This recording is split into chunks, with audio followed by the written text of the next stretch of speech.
বিধানসভায় বাদল অধিবেশনের প্রথম দিনে অধ্যক্ষের শোক প্রস্তাবে মুর্শিদাবাদের শামসেরগঞ্জে হিংসার মৃত হরগোবিন্দ দাস, চন্দন দাসের নাম থাকায় প্রতিবাদ করেছেন বিজেপি বিধায়করা।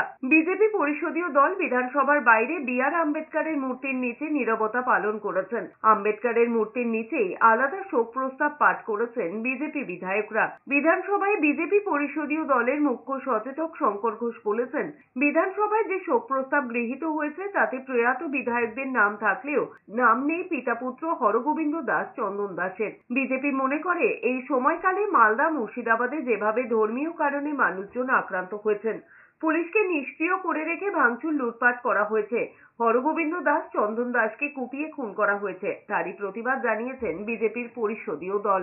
বিধানসভার অভ্যন্তরে যে শোক প্রস্তাব গৃহীত হয়েছে সেই শোক প্রস্তাবে আমরা আশা করেছিলাম যে এই সময়কালে পশ্চিমবঙ্গের অভ্যন্তরে শুধুমাত্র হিন্দু হওয়ার কারণে মুর্শিদাবাদ এবং মালদায় যেভাবে পরিকল্পিত আক্রমণ, পুলিশকে নিষ্ক্রিয় করে রেখে যেভাবে ভাঙচুর, লুটপাট করা, তা অত্যন্ত দুঃখজনক।